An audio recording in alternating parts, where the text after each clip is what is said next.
Hey everybody, Morgana Galaxia back with you again. Thanks for visiting my channel. So, I'm getting on today because, I want to take a look at Dianne Feinstein. So, she's been in the news, poor girl. She's 88 years old. And people have been complaining about her for a while. So, there's a good chance that she's has Alzheimer's or starting to have some mental decline to the point where, people are really concerned and kind of saying, hey, you're kind of harming your California constituents here. She's not up to the job. She's not up to the job. People are calling for her to step down.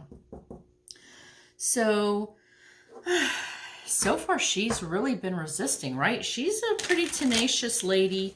She's not ready to go.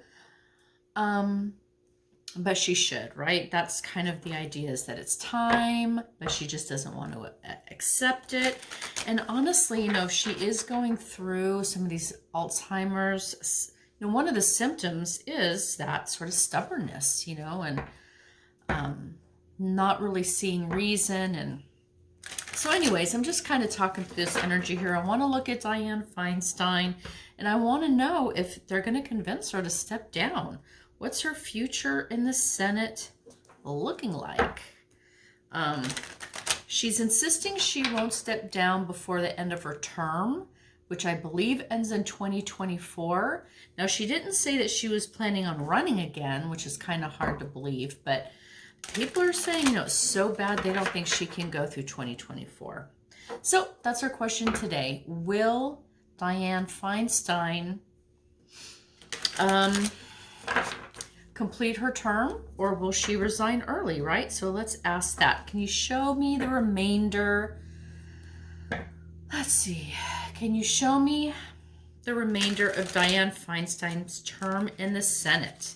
If she retires or if she steps down early. I want to know if Dianne Feinstein will step down early from her seat on the Senate. Will she step down before her term ends? Will she step down before her term ends? Okay, let's take a look.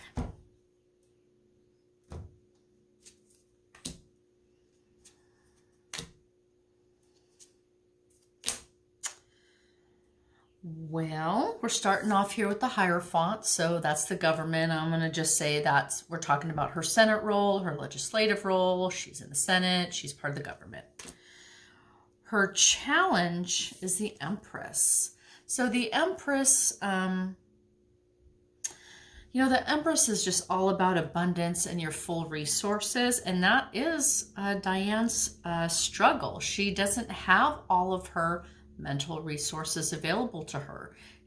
This cognitive decline, and I hope I'm not offending anybody out there. I tend to speak pretty plainly. A lot of people have family members who are dealing with these kind of issues. So, I'll try to be a little sensitive, but I hope I don't offend anybody with this reading. But with that said, the resources cognitively, maybe relationship-wise, her allies, right, those kind of resources that the Empress gives her is a challenge right now. She doesn't have everything that she needs to be successful.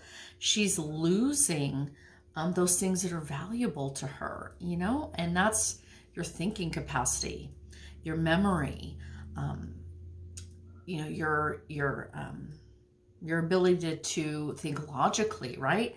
These things are being taken, she's losing these resources. And for the result, we have the Page of Wands. So I would say this is the call. This is the call that others are making for her to step down, step down. So I'm going to go a little deeper in this. Let's pull a few more cards. Okay, so under the Hierophant, which is her role in the Senate, that's kind of up, right? Underneath that is the Devil. So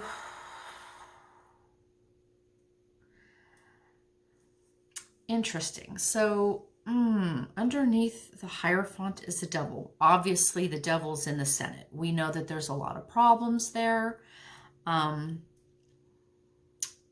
She might be wanting to stick it out because she, thinks she wants to be a player in this. But, I guess what I'm really getting more, I don't really see illness as the devil here.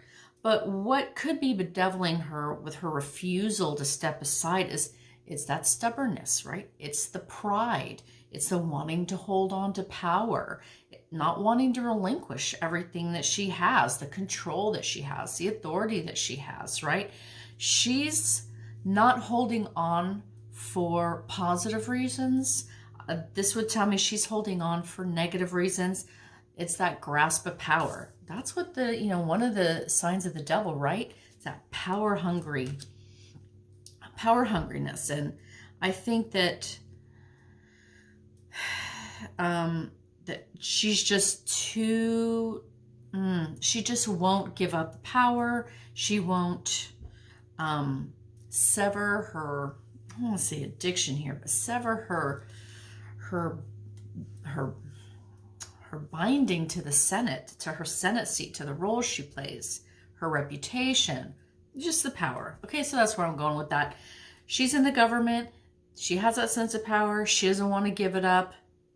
This is part of why she's not stepping down. So it's not altruistic. It's not because she wants to fight for California. It's because she doesn't want to let go of everything that she has there. She's not seeing her life outside of the Senate and being a powerful senator. She's been there forever. Okay, so under the Empress, which is her challenge, so the loss of her, a loss of some of these skills and cognitive abilities, right? She's losing her resources in that way. Underneath that is the Eight of Swords. So, it's telling me this is no joke. People who are saying that it's severe, they're not lying. She is, this could well represent people who are struggling with Alzheimer's or other forms of cognitive decline because it kind of binds you up. It shrinks your world.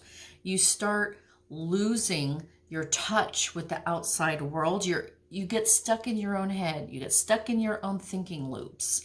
You're just, it's very sad, but your whole aura diminishes. Your power diminishes. Everything diminishes. And a lot of times these people are stuck in their heads, right?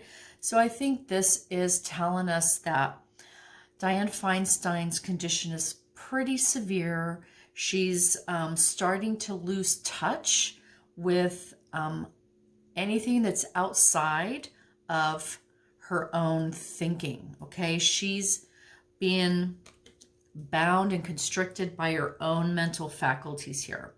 There's a lot of anxiety, of course, with this, but it's about being bound up, and that is what these kind of diseases can do in a certain way, right? So underneath the Page of Wands, which was the call of others for her to step down, is the Star. So they're like, please step down. We need fresh blood. We need new inspiration. We need new bodies. We need new ideas. We need new optimism. And you need some healing, right? The Star is all about hope and optimism, but also healing. And, well, I'll just leave it at that. So, yeah, they're calling out for Dianne, please step down. Allow California to put somebody in place that they can be hopeful for, that they can get behind, that inspires them. And you step back and you try and start to heal yourself, okay? Focus on yourself. Put yourself first, but not in the Senate. Take care of yourself. But it's time to move on. Let someone else shine. Okay, that's what I'm getting as the call of these people. So let's do one more row just to round this out. Okay, so from the Hierophant, her role in the government, down to the Devil, which is her refusal to release her power, we end up at the bottom of that column with the Knight of Pentacles. So this,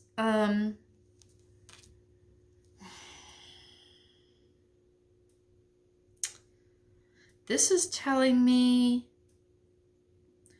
okay, well, let's kind of combine these. So under the Empress, which is her decline, and the Eight of Swords, which is the severity of her decline, at the bottom of that, we have the Nine of Wands. So I'm going to hit this card first. To me, this is saying that she's going to dig in. You know, she's going to resist. She's going to be self-defensive here. She's going to dig in. She doesn't want to budge. And I think it's the same thing that this Knight of Pentacles is telling me here, that she's going to fight. She's going to fight it. She's going to fight it. And with this Pentacles here, there might be some fundraising she tries to do, or, you know, something with money. But yeah, I definitely think that she's digging in. She wants to stand her ground, but she's been kneecapped. She's not in a good position here. She is in a self-defensive position. She's weakened, you know, she is brought low. She's got a lot arrayed against her, but she is stubborn. She's stubborn. She's going to try and stand her ground. So under the Page, who's calling for her to please step down, and the Star, who's saying, hey, let us put some fresh blood in there. Go heal yourself. Underneath that, we have the Ace of Pentacles. So to me, this is her seat being open and available for something new. There's a new opportunity there, a new beginning, a new beginning. So this is obviously what they're calling for. So let's see if I can, let's see. So is she gonna, are they gonna actually be able to remove her?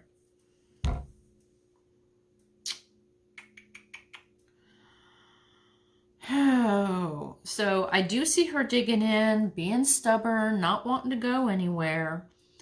But I do see this opportunity. Her seat is open. To me, her seat's open right here in this card. So my question is this Knight of Pentacles, and I'm going to pull a clarifier card on that.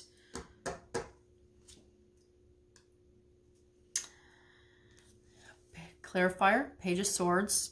So again, that is being in a self-defensive posture, standing your ground. So I do see her standing her ground, digging in, being stubborn. But there, the seat is open.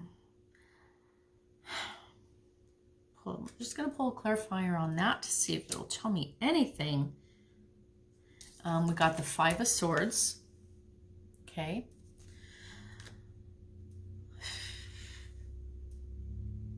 So I think what I am going to interpret here with these cards, and let me bring you down so you can see, you know, see them for the most part as good as possible. So what I'm kind of seeing, there's an epic battle here between Dianne and these people who are calling for her to step down. They're going to start tussling about this. I mean, they're going to, behind the scenes, this isn't going to be, you know, for our viewing pleasure here, but behind the scenes, I think they're going to really try and insist, okay? Insist. They're going to battle. And she is going to be defending herself and standing her ground here. But between these two fighters, who's the strongest one? This one right here. This immature young man is just a novice. In Diane's case, I think this is referring to her diminished capacity. She's not in full, she's not full strength. She's not full-witted. She doesn't have her full capacity about her. She's diminished, and that's why she's showing up as a page here. So I'm going to say that, yeah, And these two cards are related. So here's her open seat. And in my spread, it is this way. But this is her open seat. And these two cards, these two pentacle cards are related to each other. So I think what this means is that they are going to be, okay, let me bring this up real quick. I think these people that are calling for her to go, they're not going to take no for an answer. They're going to start insisting, making some moves to get her out of there. They're going to send in the cavalry here. I think this is the challenge, meeting Dianne. This is the challenge, meeting Dianne, that she is going to have to face, here. But in the end, I've got a new opportunity, a new resource, some hope and optimism. So that's kind of where I'm going with that. I think that she's going to dig in. She's going to fight it. She's going to say no. She don't want to go. She don't want to lose her power. She doesn't want to lose her Senate seat. This is who she is, her identity. Hell no, she's not going to leave. She's going to dig in, you guys. But the forces that are calling for her to step down, they are going to insist, and they are going to make a play, make a maneuver. I don't know what it could be, what the options are. If they make a motion, you know, I don't know how it works in the Senate for other members to sort of, I don't know if it's ever been done, if they've ever tried to have anybody removed for mental incapacity, but they're going to make a move. There's going to be a move made here by these people, and it is going to end in her vacant seat. So I would say that she's going to be gone before her term is over in 2024. She's going to fight it, though. She's not going willingly. She is going to stand her ground. She's going to fight it because she's so stubborn. But they are not going to take no for an answer right here. Okay, so that's what I'm getting for Dianne Feinstein. Bless her. Bless her soul. You know, I want her gone too, but, you know, she's an 88-year-old woman. She's just been a powerhouse. She's had an amazing career. She's done a lot of work. She's pissed me off a few times. There's been some things she did that I didn't like. But if you look at her life and her career, amazing woman, role model for many. And it's really sad that she's letting it kind of devolve this far, where, you know, she might be remembered for this instead of for all the work that she's done. I mean, that would be really sad. But my hope is that she'll go voluntarily, but I don't think so. I don't think so. Okay, let's move on. I'm going to do a little something fun. Okay, at least fun for me. Hope it's fun for you. So, Miss Ketanji Brown, or I should say Mrs. Ketanji Brown, obviously, is joining the Supreme Court. So, as far as I understand it, Clarence Thomas has returned to duty, on the Supreme Court. So I don't know if I assume they've probably met by now. I don't know that they've necessarily started working together, but it's going to happen soon if it hasn't already. And I'm interested in the dynamics between Clarence Thomas and Ketanji Jackson Brown, I believe is Jackson Brown. Sorry if I'm getting that wrong. But yeah, I'm interested in the dynamics between these two because, well, first of all, they're the only two Black Americans that are sitting on the Supreme Court. And yet they're as different as can be, right? One's a Republican, one is a Democrat.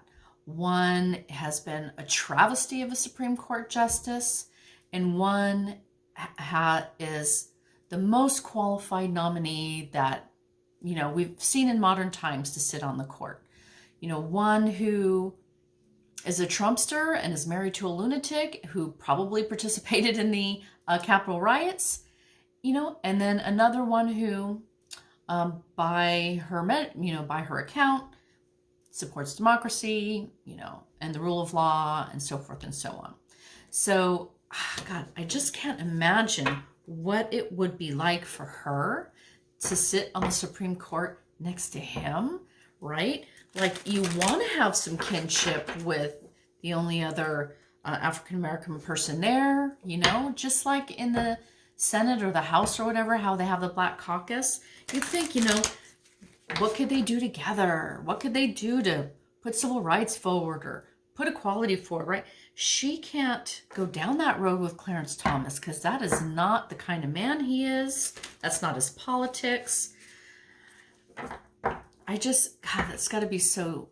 I'm just interested in their dynamics. So that's what we're going to look at right here. I'm going to do my versus spread for Clarence Thomas and Ketanji Jackson Brown.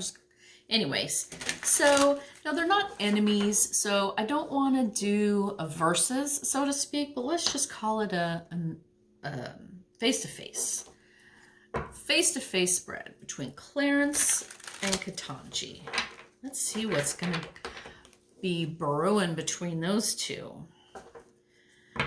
You know, I would imagine someone like Clarence Thomas, you know, I don't know him or his personality well, other than the completely dead, hallowed look on his face every time you see him. It's like he's dead inside.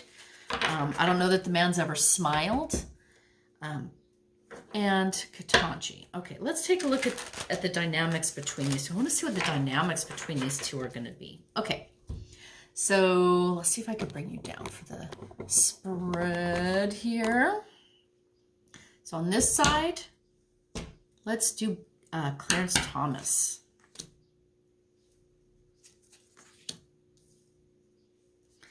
Clarence Thomas.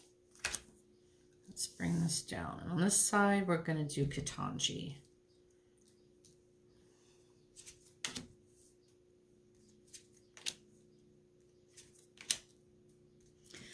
Okie dokie. Okay. I'll stick a card right here in the middle for an end result. All right, so let's bring it up. Let's start with Clarence Thomas here. So in his head, what's in his head? I've got the Queen of Swords. Boom, Queen of Swords. So, Queen of Swords. So my first thought is that, you know, the swords is all about ideas, concepts, the law, okay, so to speak. So that's very conceptual, right? It's an ethereal kind of thing, an air quality, the law. So this queen. So what's in his head? There's feminine energy here. This isn't the space for how he sees Katanji. However, nevertheless, this is a female lawmaker here. Okay, so I think he's annoyed that there are so many women on the Supreme Court. There's Elena Kagan, there's Sotomayor, and now we have, and of course there's Amy Coney Barrett, and now we have Katanji. So there's 4 women on the Supreme Court. That is the most of this there's ever been.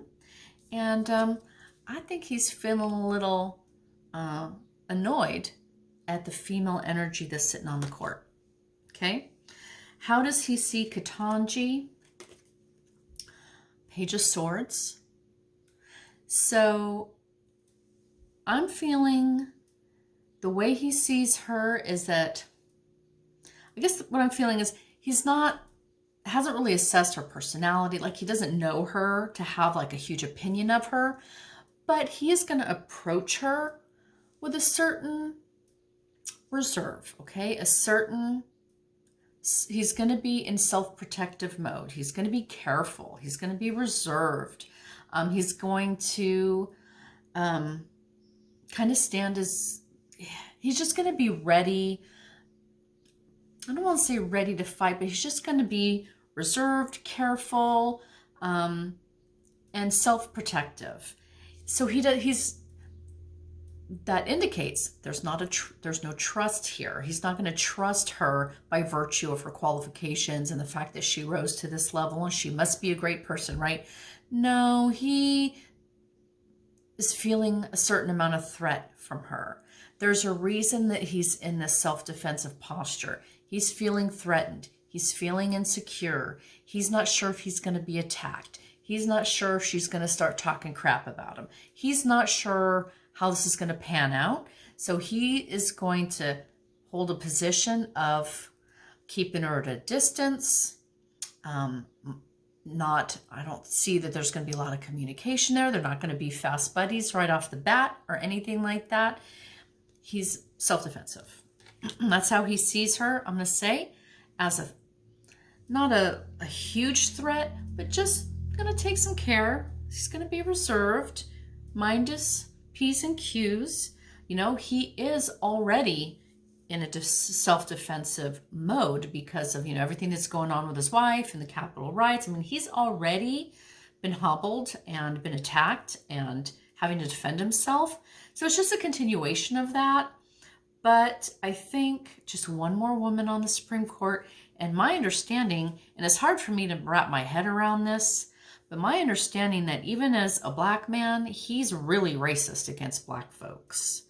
I've read some horrible things that he said about African Americans. So I wonder if some of that is, when he sees Ketanji, that her race is going to be a negative factor with him, even though he also is an African American. So yeah, it's hard for me to wrap my head around how a black person could be racist against other black folks, but it does happen, and he is a known racist. So yeah, that's kind of also coming up for me there. What is in his heart? What's in his heart, you guys? Sometimes it's on the nose. Knight of Wands. Okay,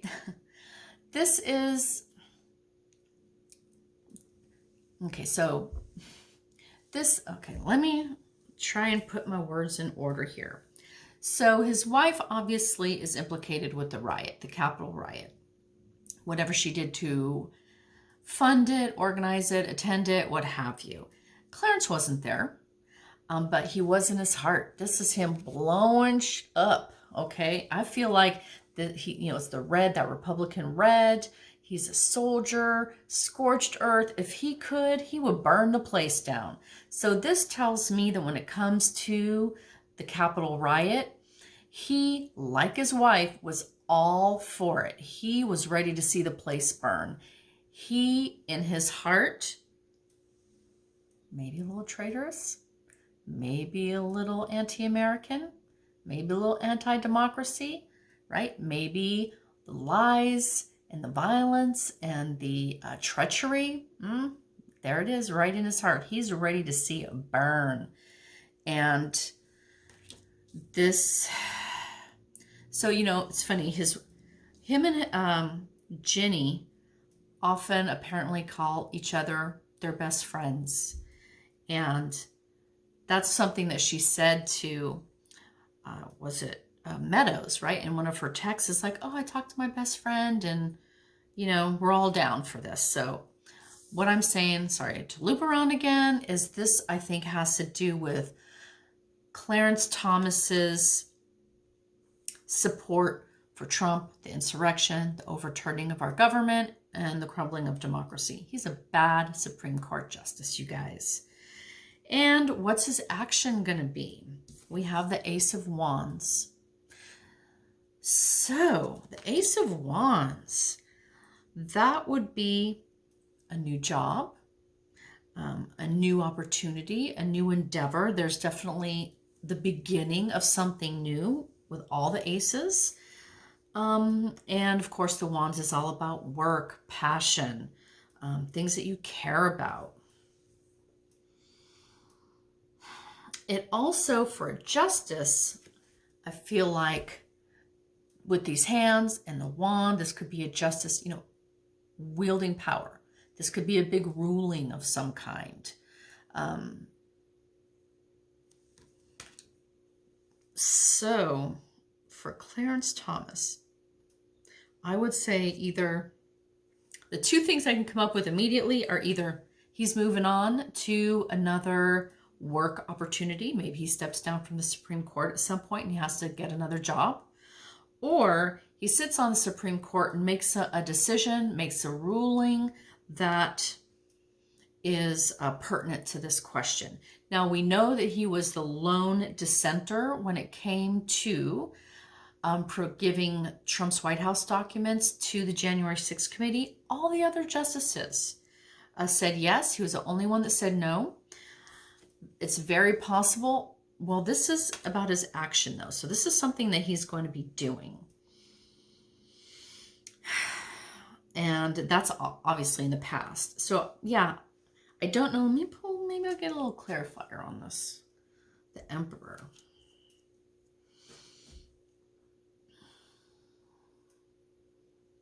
So the Emperor obviously is a supreme ruler. And in a way, Supreme Court justices are supreme rulers. They're a co-equal branch. No one is above them. They're appointed for life. So he's feeling that power. He likes that power. Oh, I don't know, you guys.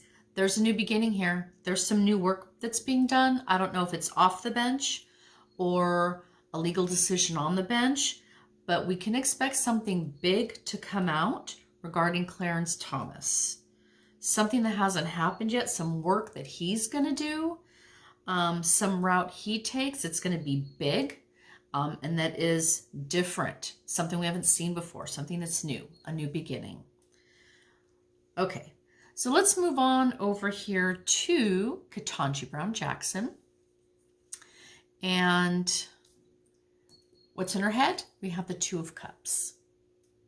So I think she is going into the Supreme Court looking to bond with the rest of the justices, looking to, form relationships with them, to determine ideological bonds, make some friendships. So she's looking to find her place there, get to know the other people, make friends, Two of Cups, form partnerships. Okay, I think that it would be, pretty standard fare. How does she see Clarence Thomas? Ooh, Two of Swords. There's a decision to be made here. So, as a judge, what do judges do? They withhold their opinion until all the evidence is in. They will not make snap decisions, form snap opinions, right? They will need to wait for the evidence to make a reasonable decision. That's what judges do. So this is her decision on Clarence Thomas right here. It will be very easy for her to go in there knowing everything that she might know about him and decide he's a scumball. But she's not going to do that. She's just not that kind of judge or person. She's going to give him a chance. She's going to go in there, meet him, give him a chance, make her own determination based on the evidence that he gives her. So there is a decision that she's going to be making here.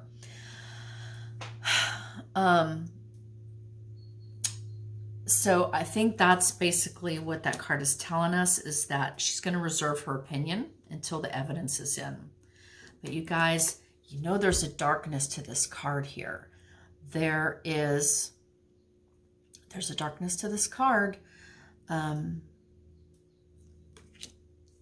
So I think that some of what she's going to learn with this blindfold, right? You don't see the variables that you need to see to make a good decision. You're kind of flying blind. You're not really sure. You can't see the outcomes, so you don't know how it's going to pan out for you. That's why it's such a difficult decision, and why oftentimes it can be about procrastination as well. I don't see her, procrastinating here, but I do think that I think she's going to see some stuff. But I'm going to leave it at what it is. She's going to reserve her judgment until the evidence is in and she sees more of them. What's in her heart? We have the Wheel of Fortune. So, yes, this is a karmic moment for her. Yes, this is a huge part of her life's path and her mission here on earth. And, there's, she will be accruing karma one way or another. It's inevitable. But it has to do with fortunes turning. And I think being just, newly appointed to the Supreme Court, I think it could only be that her fortunes are turning up. She's had a stellar career. She's highly respected. I'm not saying that her fortunes were down in any way, but she has been elevated. Her wheel has turned for the better. She has reached a higher level, a higher plateau of power and responsibility. And she's holding that in her heart. She understands that. She knows the responsibility that comes with the power. She knows that she's been elevated. She knows that this is, a huge deal. So I think in her heart, it's telling me that her heart is in the right place. She's understanding of the momentous meaning of her elevation onto the Supreme Court. It must be overwhelming in many ways, right? Because we're all still just people. She is still just a person, a woman. And to see that her life is moved in this way, it must just be heartwarming, momentous, very powerful. And, that's what this card signifies here. And finally, her action. What's her action going to be? And here we have the Fool card. The Fool card. So I think in her case, it's the more traditional meaning of this card that you're at the beginning of a new journey. She's got a whole new road ahead of her. The Fool is all about pure optimism. You don't know where the road's going to take you. You don't know who you're going to meet or the troubles that you're going to have or even where you may end up, but you have the full enthusiasm and creativity and inspiration where you just set off running down that road, right? That's kind of where I'm going with her. That's a traditional meaning of this card, the higher level meaning of it, which I think really applies to her. Her, stepping onto the Supreme Court, it's just a whole new ball game, a whole new journey, a whole new set, a whole new environment, a whole new path for her. And she's enthusiastic and she's hopeful and she's got energy. And, with the dog, she has friends. She will have a companion on this journey with her, whether it's her spouse, daughter, her family, whoever. She'll have her companionship to rely on. But she is starting on a journey. But look at how, the warning that this card gives is tread carefully. There's cliff faces everywhere. You're walking tight ropes. If you make the wrong move, you could fall. So there is a warning there for her to be mindful, be careful, look where you're walking. Don't run around blindly. But she's obviously a very smart lady. I don't see that being a problem for her. So I think it's just enthusiasm of her new job. All right, so let's get to this center card that sums up the reading. Queen of Pentacles. Queen of Pentacles. So definitely feminine energy. There's definitely money involved. The Queen of Pentacles often has to do with stability. The Queen stabilizes the family. She makes sure that everything's paid for, all the chores are done, all the bills are paid, that, that you have all the resources that you need to be stable, fruitful, productive. So I think this, is really pointing more towards Katanji. She'll be a stabilizing force on the Supreme Court. She'll bring it structure. She'll bring it values. She's going to bring it wisdom and honesty and balance, right? She's increasing, it's an unbalanced court, red to blue, but she's going to be bringing it just a logical, practical mind, intelligence. She's got a lot of resources at her disposal. She's wise. So she's bringing to the court the best of herself. That's what I'm getting with this card. And I would note that there's nothing of Clarence Thomas in this card, which I think basically makes sense because I don't think he brings much to the bench, right? He doesn't bring much to the bench. He doesn't smile. He doesn't talk. He doesn't ask questions. He doesn't do much writing. This is well known about him. So his influence on this court is going to be nothing compared to hers. She's bringing all her gifts to bear. He brings nothing. Okay, that's kind of what I'm getting between those two. Essentially, I would say he's going to look at her with a bit of wariness. One more woman, and she's black. Let's see where this goes. Gotta be careful. She's looking at him like, yeah, your reputation precedes you, but I'm going to hold my decision until the evidence is in. I'll make my own decision about you. She's going to enjoy her time on the Supreme Court. We can expect something big out of him in one way or another. Hopefully he's moving on, but who knows? Yeah, she's going to be a much more valuable justice than he would ever be. And that's what I'm getting for those two. And, this is running longer than I wanted, but I did want to do one more thing, so I'll try and make it faster. Trump's, so Letitia James subpoenaed Trump because he was supposed to appear, for a deposition. He wouldn't go. Letitia James, went to court to compel him. The court said, yeah, he needs to show up. Wouldn't come. So she subpoenaed his ass. That's right. He is subpoenaed. There is a subpoena from Tish James to Donald Trump. So, but I don't think he showed up yet, right? So I don't know if there's been a date. It would be helpful for me to know if there was a date planned.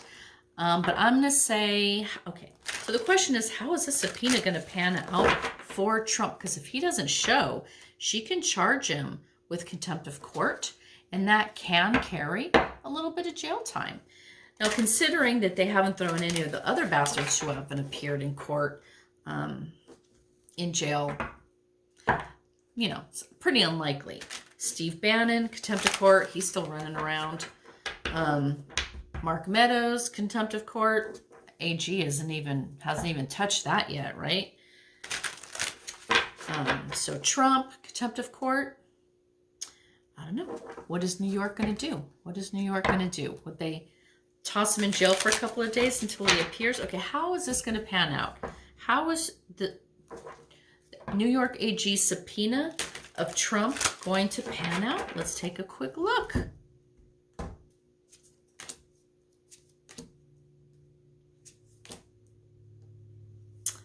Well, we got the Four of Cups. So both sides don't like their options right now. So especially Trump, right?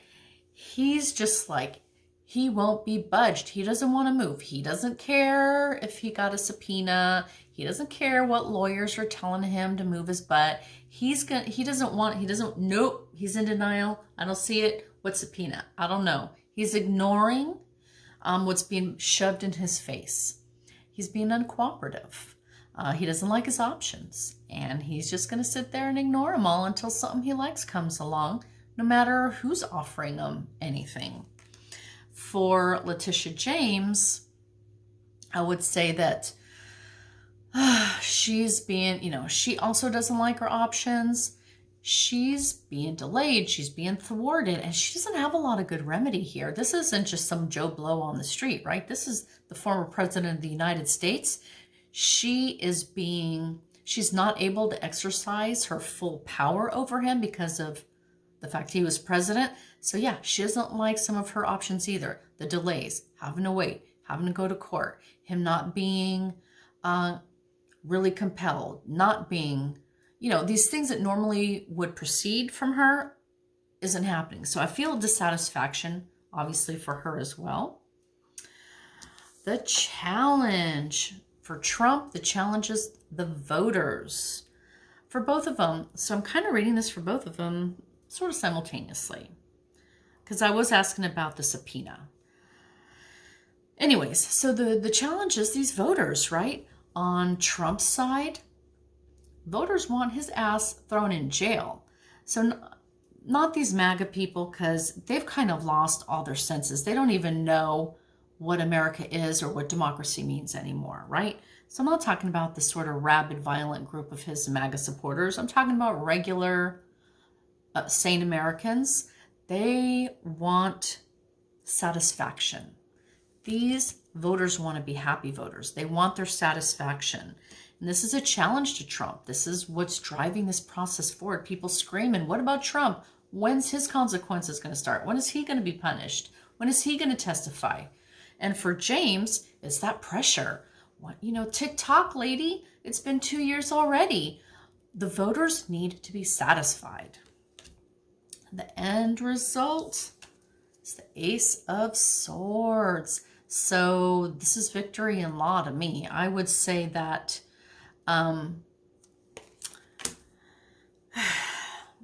sword promises victory.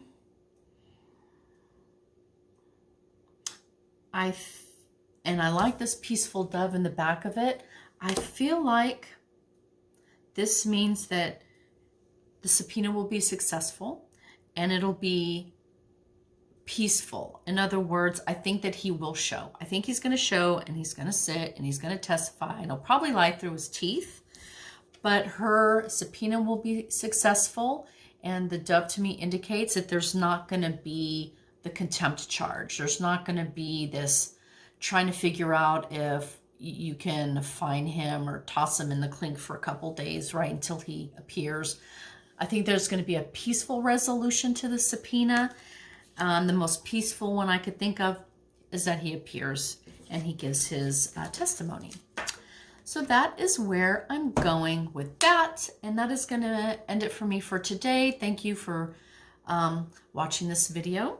If you liked it, please hit like. If you are new to my channel and you'd like to, you know, watch me again, just hit subscribe. I'd like to have you as part of my community. Other than that, have a great weekend, and I'll see you all in a few days, okay? Bye, everybody.